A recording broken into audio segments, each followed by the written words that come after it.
So why do we work on national human rights institutions? NHRIs, if I can use that acronym from now on, so NHRI for National Human Rights Institutions, is something that is not part of EU law, so it's not something we have to do, but our mandate is human rights. And for that reason, of course, national human rights institutions, again, NHRIs, are very relevant. And already 2010, one of the first projects that I worked for in the Fundamental Rights Agency, and I realize I'm getting older, was this orange report that deals with NHRIs in the EU member states. And then it was, if I remember well, maybe 11 A-status NHRIs in the EU. And Scotland was just about to become A-status, and now there are 16 of the EU member states that have A-status NHRIs. So in 9 years or so, we have increased the number with maybe 40% or so. We are doing this study again, publishing it next year, and we haven't started the research yet. But thanks to your invitation for me to come here, I had to speed up in my head the research that needed to be done. So I did a quick version of the research myself in order to be able to present that to you. So what I've done is a pre-study, if you will, for this study that comes out next year with a comparative overview of the EU member states NHRIs. In the 2010 report, we stressed things like EU member states should lead by example. Most countries are very rich compared to other parts of the world. NHRIs should be visible and clear in their name, in the way they operate as NHRIs.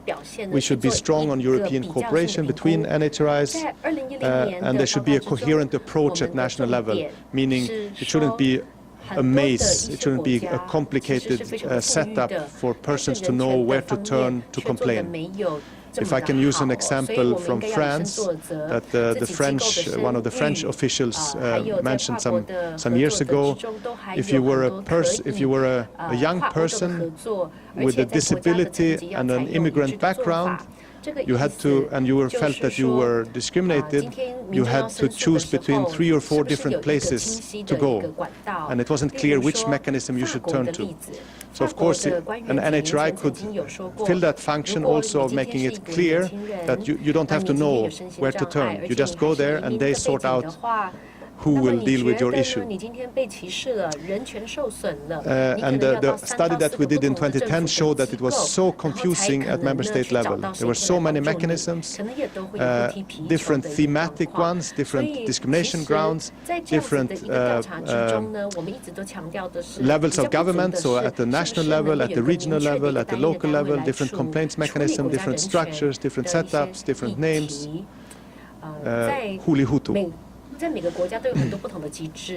Shrinking space is something we also stressed back then, and we will stress even more now, meaning not only civil society under pressure in terms of finance, in terms of opportunities, in terms of sometimes even physical threats, but also NHRIs are under threat in some EU member states, getting less funding, being intimidated, not having the full mandate that they should have, and that's an issue that we will deal with in the 2020 report. Also looking at how the NHRIs can be more useful in an EU context, in a European Union context, is something we will deal with. For instance, the European Union is currently deciding on allocation of more funds, and these are huge funds, huge amounts of money, billions of euros. If EU member states can access these funds and civil society can access these funds only if they deliver on human rights, rule of law, democracy. If they are working in the wrong direction, they would not get these funds. And maybe there's a role for NHRIs in the EU context in this area of work. So that was a little bit about the agency, a little bit about myself, and why we are working on NHRIs. 所以我们大家觉得 NHRI 可以来把握欧盟最近提拨这笔经费的这样子一个机会。So this is my attempt of capturing the European Union in the geographical sense. And of course, you know that Europe doesn't look like this, but if I use a proper map, countries like Malta and Cyprus become very small, because they are very small. Also, Luxembourg becomes very small on a regular map, so this is my attempt to be non-discriminatory to the small countries. So they're all equally big. So again, I'm from Sweden, and I live and work in Austria since 10 years. And this overview shows you the EU 28, the 28 member states, and which countries, which EU member states have an A status NHRI, and which are the green ones, and which has the B status, which is the yellow one, and which have neither, the white or blue frame. And MS here is for member states, so EU member states. So 16 have an A status, 7 have a B status, and 5 has a no status. But as I said, the UK has 3 A status institutions, so the total count for A status institutions is 18, and for B status it's 8, and obviously remaining 5. Why it's 8 B status is because Bulgaria has 2 institutions that both are accredited as B status.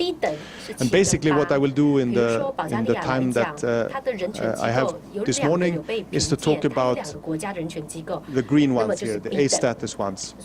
What are their strong points and what are the weaknesses that I see, but more importantly what the assessment is by the umbrella organization for NHRI that I will get to. So that's basically it. What I would like to stress also, 2 things more on this slide. I talked about the Sustainable Development Goals yesterday, and also here I'd like to make the point that under Goal 16, one of the indicators is if you have an A status NHRI, and that's something that links very clearly Goal 16, which is about strong institutions, linking the goals to human rights, and linking the national level, of course, to the Agenda 2030 at the global level. And the last point on this slide is Romania. For those of you who, if anyone follows Europe and accreditation of NHRIs, actually Romania has a C status. So there used to be A status, B status, and C status, and actually they are still formally C status, but as an organization, C status has been discontinued. So as a consequence, Romania doesn't have C status, even though they have it to some extent. But it's not going to be used any longer. Switzerland also has C status, for instance. 部分，比如说罗马尼亚，其实它是就传统的方面来讲，用过去的评分来讲，它是 C 啦。那么，但是现在 C 已经取消了，所以我们就是说它评鉴没有过。So I said I will talk about the A status ones, but I thought that before moving on to the A status ones, I'd like to explain why some are not A status as examples. And then I'll leave the B status and the no status NHRIs and focus on A status. And there would be 12 EU member states that do not have A status, right? 28 minus 16 is 12. But I only included here some that I know a bit more details about as examples. Romania I've already talked about. They have C status, or something that is being phased out. And the institute that applied for accreditation back then will not seek re-accreditation or seek accreditation, I've been told, but rather the ombudsman that they have in Romania will seek accreditation, and obviously they hope for an A status, but that's not yet determined, but they will get A or B. I'll save Sweden, my home country, till last. Italy has committed to establish an NHRI for many years. They have been advised to establish an NHRI. I've been to, not that that helps, but I've been to Rome to the parliament explaining what would be good and bad, and that Italy should definitely have one. All the monitoring mechanisms on human rights has stressed the need for Italy to have one. They have tried. There's a political will. There's even some money set aside, I understand, but still Italy hasn't adopted the needed legislation. And it's apparently a bit of a conflict between different fractions and persons and the like. But they have tried a lot, tried hard, and so far not yet. Malta has also discussed setting up an NHRI, and they've been doing some consultations on what it could look like. So I think in the near future, Malta will apply and again get B or A status, as the case may be.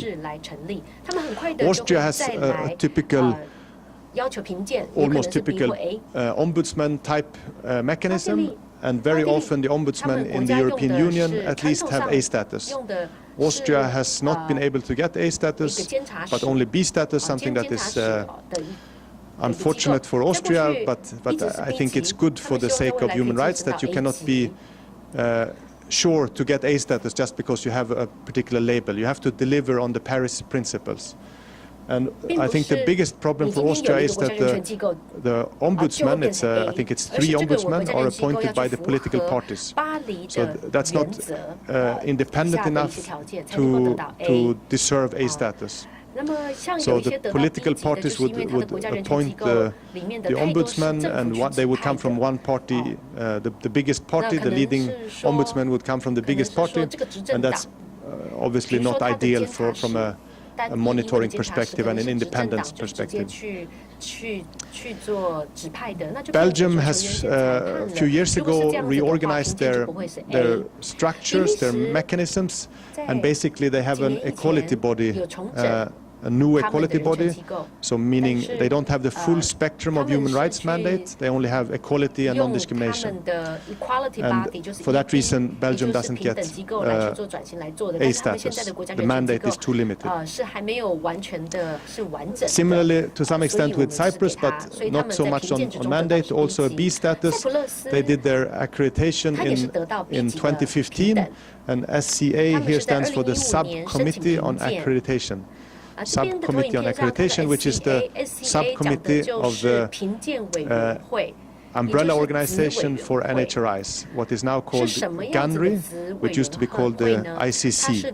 But ICC was, of course, confusing with the International Criminal Court, so they changed name to GANRI, so the Global Alliance for National Human Rights Institutions, GANRI. When they were assessed in 2015, they got a long list of concerns raised, and I wrote them down here not to forget. It was about the transparency and the consultation of appointment, that it was too narrow, it wasn't known to people, it wasn't transparent enough, it wasn't scoping or looking around for suitable members well enough. It was too narrow, too small a recruitment process. The mandate was problematic in that the promotion bit was not strong enough. For an NHRI, there needs to be a protection mandate and a promotion mandate. And the promotion mandate would be awareness raising, outreach, these kinds of things, and the protection would typically be more on the case complaints direction. And the mandate in Cyprus, they were doing a lot of promotion activities, or some, but it wasn't explicit in their mandate. And it also needs to be clear in the legislation that establishes the NHRI that they have this mandate. Funding, the amount was very small for the budget, and also that it wasn't a separate budget line. So it wasn't clear that this money would always be there. It wasn't clear that the government couldn't take some of the money or all of the money and shift it to another purpose. So for NHRIs to be independent, they would also have to have at least a separate budget line so that the money is clearly allocated and cannot be moved, at least not during the budget year. Also important that the staffing for Cyprus was not independent in the sense that the recruitment couldn't be done by the NHRI itself. it was only state officials, so regular state officials, and that was not seen as independent enough for Cyprus to deserve A status or contributing to the overall picture of the Cypriot mechanism. And finally, pluralism, that it should reflect the plurality of society in terms of ethnic groups, persons with disabilities, men, women, young, old, I suppose, the different groups, civil society, that should somehow be reflected according to the Paris Principles. And that was not the case in Cyprus. So going into quite some details on Cyprus, but I think it's a telling example that here they thought they would get A status, they were hoping for A status, but the adding up of all these problems gave them B status. Finally then to Sweden, where I know a bit more since it's my home country. Sweden used to have A status until 10 years ago or so. But the Paris Principles sets a standard, and the standards are interpreted by the Subcommittee on Accreditation, and they also raise the standards. So there's never a room for complacency or thinking that you have A status forever, and they raise the standards to say that a solution like the one in Sweden was not good enough. And Sweden also didn't reapply when they should have, so they were a bit lazy in their action. Sweden at that time had 3 specific discrimination ombudsmen that were applying for accreditation jointly, which was also a problem because it shouldn't be, ideally it shouldn't be a number of different NHRIs or mechanisms, it should be one. UK and Bulgaria are exceptions in the EU, as you know. But then Sweden merged these 3 mechanisms into one, and they reapplied for accreditation and received B status. Appropriately, because the mandate is limited to discrimination. It's the discrimination ombudsman in Sweden, 100 staff entity, very well resourced, doing great job, but still only on equality, non-discrimination. In Sweden, almost like in Italy, there has been a long discussion about actually having an NHRI, and there has been discussion which solution it should be, where it should be located, and it's still not decided, but there is a budget allocated to the NHRI in Sweden, which is different from this one. So the B status will expire or will be dropped here, and they will apply from a new entity. And the new entity could be, I guess, I truly don't know, it could be drawing on the Finnish model, so in Finland, and I'll come back to what that means, or it could be more on the Norwegian model, which is more of an institute mechanism. And I'll explain a little bit about that later, or something else. What is unlikely to happen